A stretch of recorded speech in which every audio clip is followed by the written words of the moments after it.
Morning everyone. Welcome to this morning's video on a super hot and humid Thursday in Maine. It's about 80 degrees, about 90% humidity this morning, and I'm smart enough to be out riding my bike, a new bike actually. This is what I want to share with you real quick. I recently picked this up, figured I need a little bit of extra exercise here and there. This is an Ozark Trail Vibe 8-speed mountain bike. I want to just give a quick overview of it and review of my experience with it. So to kick things off, this is from Walmart, so proceed with caution, use at your own risk. You know, nobody really trusts Walmart all that much with bikes. So this is actually the second one I've had to get from Walmart, because the first one had a pretty serious failure. I thought I'd checked everything, but I must have missed something, and this bolt right here on the pedal arm completely backed out, and the pedal arm was just about to fall off, so I had to bring that back. We do have disc brakes on the front and back. We have 8-speed gearing here, and we have a micro shifter. It seems to be completely out of alignment out of the store.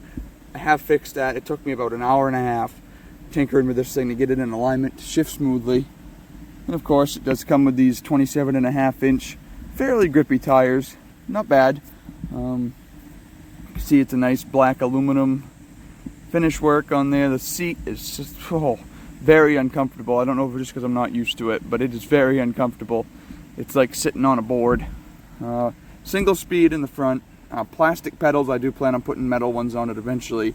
This bike is pretty upgradable. My brother knows more about bikes than I do, and he said this is the best one Walmart's got, really. He wouldn't recommend spending the $500 on a Schwinn bike down there. He said you might as well get this one. This one does have a SR Suntour fork on it, which I was informed is actually a better shock than what comes on the $500 Schwinn. It's an XCM30. Doesn't really mean much to me. It does have disc brakes on the front as well. It does ride pretty good. It's a hardtail, so the back doesn't, you know, it's not like a Cadillac, but it's all right. We do have a Kazanu shifter. Not really sure if that's a known brand or not. I think it is. Standard hand brakes. There's really not much to say about it. It's a Walmart bike.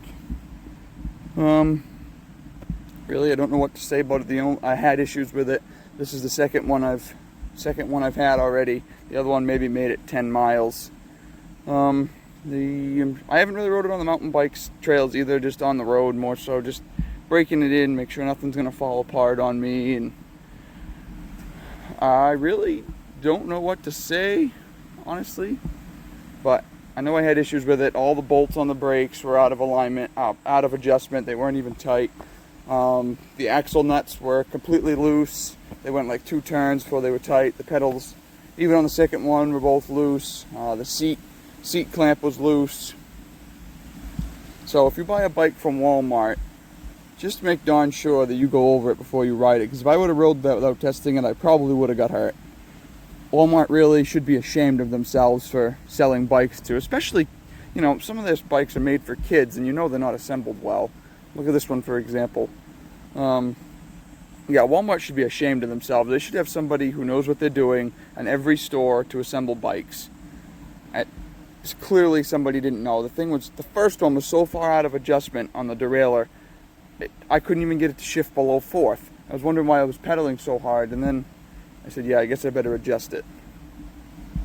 So I'm going to play just some clips of this bouncing over some rocks and such for you, and then yeah, that's about all I have to say about it.